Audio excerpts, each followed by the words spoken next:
என் அழகு தேவதை துணி மாத்திக்கிட்டு இருக்கா. பார்க்க கூடாதுதான் சந்தியா. சாரி சந்தியா. மாமி பாக்க நீ தப்பா நினைக்காத. சாரி.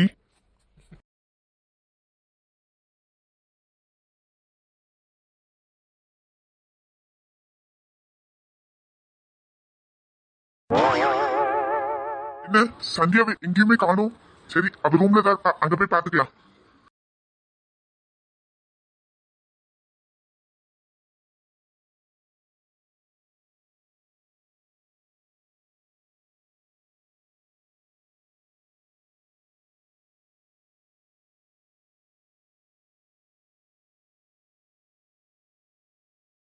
இவரே சந்தியா ரூம்ல என்னத்த பார்த்துட்டு இருக்காரு?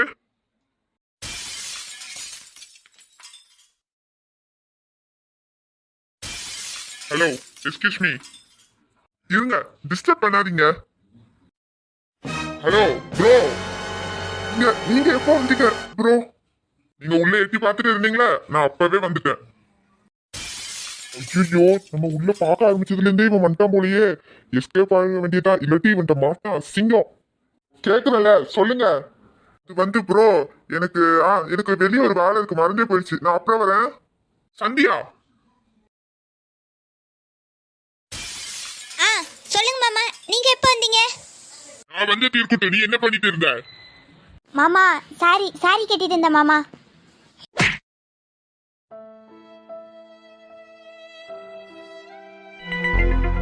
மாமா எதுக்கு அடிச்சீங்க?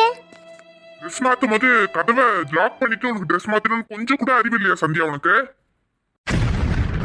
மாமா நான் லாக் பண்ணிட்டு தான் மாமா ட்ரெஸ் மாத்தினேன். லாக் பண்ணிட்டா என்னால எப்படி உள்ள வந்திருக்க முடியும்? ஆமா, நான் லாக் பண்ணியிருந்தா நீங்க உள்ள வந்திருக்க முடியாதுல மாமா. லாக் லூஸா இருந்திருக்கும்னு நினைக்கேன். நீ இவ்வளவு படிச்சிருக்கா சந்தியா, உனக்கு கொஞ்சம் கூட அறிவு இல்லையா? நம்ம ட்ரெஸ் மாத்தணும், நம்மளை சுத்தி யாரெல்லாம் இருக்கான்னு கொஞ்சம் கவனிக்கணும். அதுக்கப்புறம் தான் ட்ரெஸ் மாத்தணும்.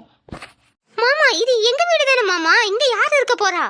இந்த வார சந்தியா, ட்ரெஸ் மாத்தமத்துல எப்பவுமே நம்மளை சுத்தி ஒரு கண்ணு வச்சுக்கிடணும். வீடா இருந்தாலும் சரி, வெளியே எங்கேயா இருந்தாலும் சரி. ஏன்னா எல்லா இடத்துலயுமே மனுஷங்க ஒரு போல இருக்க மாட்டானுங்க.